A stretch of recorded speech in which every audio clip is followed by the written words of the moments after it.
There is the minimum one can pay for a given amount of insurance coverage for a specific age and the maximum one can pay. Who determines the minimum? The insurance company. At the other end of the spectrum is the maximum one can pay for a given amount of coverage, and who determines that besides you? The government. The fact that the federal government limits how much money one can put in a life insurance policy says what about it? It must be good. And it must be good in relationship to one subject, taxes. Basically, the government decided the upper limit of tax-advantaged growth they would allow, and the policyholders still have access to the cash value. Policies outside this allowable corridor are determined to be a modified endowment contract, or MEC, which simply means the government will treat the insurance contract like they do qualified plans, with all the rules, regulations, and penalties. After watching this video, you may know more about life insurance than many life insurance agents. At a minimum, you may learn something you've never heard before about life insurance. There's almost an infinite amount of premiums that can be charged between the minimum and the maximum. As mentioned earlier, the insurance companies determine the minimum. They have actuaries that calculate the least amount of premium they can charge and still make a profit. They understand opportunity cost, which means they factored in the time value of the premium. In the 1980s, the government drew the line that determined the maximum amount of contributions allowable for a given face amount of coverage. They accomplished this with two laws, TAMRA and DEFRA, the Technical and Miscellaneous Revenue Act of 1988 and the Deficit Reduction Act of 1984.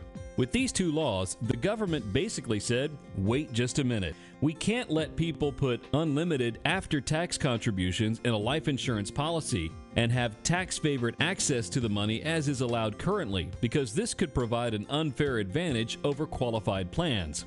Samples of these accounts include 401ks, IRAs, SEPs, and 403b plans, just to name a few. What do qualified plans do? The number one response is that they defer taxes. If that's what you said they do, you are only half correct. They also defer the tax calculation. Perhaps a more descriptive and accurate word they could have used would have been postpone. Let's say you wanted to borrow $10,000. You'd ask two questions before you took the money. The first question would be, how much interest do you have to pay? The second question would be, when do you have to pay it back? If the lender responded by saying, we have enough money right now and don't need any payments from you at this time, but there will come a time when we'll need the money. When we know how much we need, we'll be able to determine how much interest we have to charge to get the amount we need. Would you cash that check? Absolutely not. But this is exactly what we're doing with the government in qualified accounts. They're not saying you do not owe the tax. They're saying you can pay the tax later. At what bracket? That's a good question. This is not to say qualified plans are bad.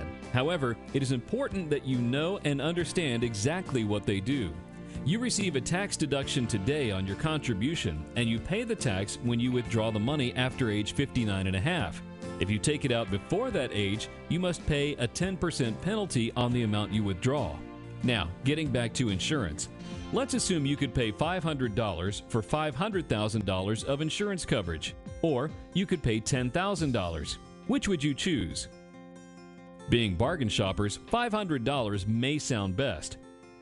Less is best when it comes to cost, right? Let's say the $500 represents the lowest premium one can pay for $500,000 of coverage at a given age. The lowest premium is known as term insurance. It provides one benefit, death benefit. This type of coverage is called term insurance and offers protection for the least expensive initial cost. The best day financially to own term insurance is which day?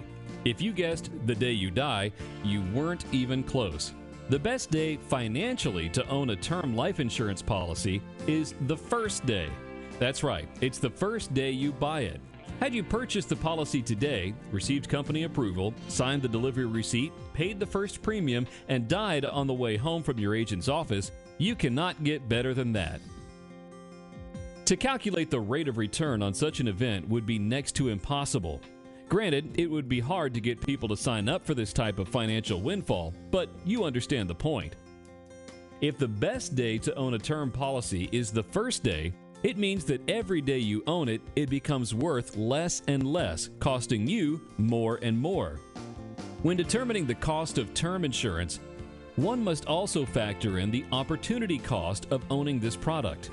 Remember, the cost is not just the amount you paid in premiums, but what those dollars could have earned had you not bought the coverage and taken the risk yourself, which we are not suggesting you do.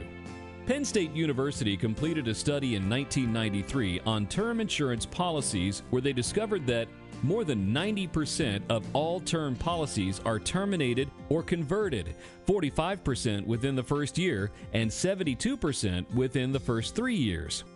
Less than 1 policy in 10 survives the period for which it is written. After 15 to 20 years of exposure, less than 1% of all term policies are still in force, and only 1% of all term insurance resulted in death claims. What does this mean?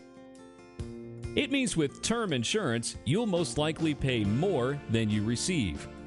For an insurance company to suggest you contribute $10,000 to a policy with an initial value at death that could get you for $500, they'd have to come up with some serious benefits. Agreed? So let's forget about insurance for just a minute and talk about benefits. In any vehicle one would use to accumulate money over time, a major desire would be to maximize benefits, in addition to achieving an acceptable rate of return. If you could wave a magic wand, what benefits would you desire? Would you like the money in the account to grow tax-deferred as opposed to taxable? Would you want tax-free distributions? Would you want a competitive rate of return? Would you like to be able to make large contributions if you had the ability? Would you like additional benefits, self-completion, disability protection, protection from creditors? Would you want it to provide collateral opportunities? Would you want the money to be safe? Would you want no loss provisions, meaning you can't lose it? Would you want guaranteed loan options, so you can't be denied access to your money? How about unstructured loan payments, where you determine the payment schedule? Would you want liquidity, use, and control of your money? Would you like your contributions to be deductible? You would want the maximum amount of benefits possible. There is only one product that currently offers the majority of the benefits on the list, and it's permanent life insurance.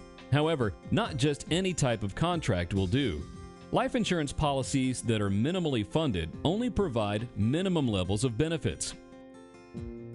Remember, the government drew the line that determined the maximum amount of contributions allowable for a given face amount of coverage. Contributions over this line create a modified endowment contract, or MEC.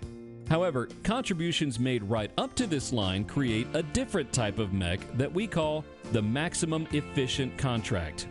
Permanent life insurance contracts offer all the benefits listed earlier, except that the contributions to a life insurance contract outside of a qualified plan are not deductible.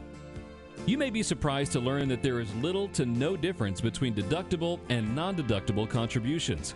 In fact, tax-deductible contributions that grow tax-deferred and come out taxable are exactly the same as after-tax contributions that grow tax-deferred and come out tax-free, assuming the same tax brackets and investment interest rate. What you should understand is that as you move from the highest possible premium to the lowest, the value of the benefits decrease. The higher the premium, the higher the level of each benefit received, until you reach the MEC line. Up to that line, but not over, is the position that provides the greatest amount of benefits a life insurance contract has to offer, while still allowing liquidity, use, and control of your money. There are circumstances where death protection and a low-level premium is desirable. In this situation, or when coverage is needed for a short period of time, term coverage may be the best immediate temporary solution. If, however, you're looking for a place to accumulate money that provides the maximum level of benefits, permanent life insurance can be a solid choice. Currently, we know of no other financial product that offers these same benefits at the same level of contribution. Insurance companies limit the amount of death protection one can purchase, known as the face amount, based on present age, mortality costs, current assets, and income. The government set the MEC guideline to limit the amount of contributions allowable in the form of premium payments that still give the policyholder access to the cash value on a tax-favored basis. How much insurance should you have? Most of us assume this is a needs discussion. The discussion is really about wants, not needs. There's no one wise enough to determine what one needs, since the very thought of need represents the least amount. A least analysis approach would be to assume that if one purchased the least amount of coverage and died, the amount received would be adequate. It would be hard to find anyone who has been successful at anything who began by calculating the least they had to do to make it. Life insurance should be considered a want product. You decide what you want to happen. Then it can be determined how much coverage it will take to provide the protection you want. Life insurance can provide the immediate funds to provide the money to make sure that what you want to happen will happen in the event of your death, and additional benefits as well as access to your money while you're living. Make sure your policy will ensure that what you want to happen will happen.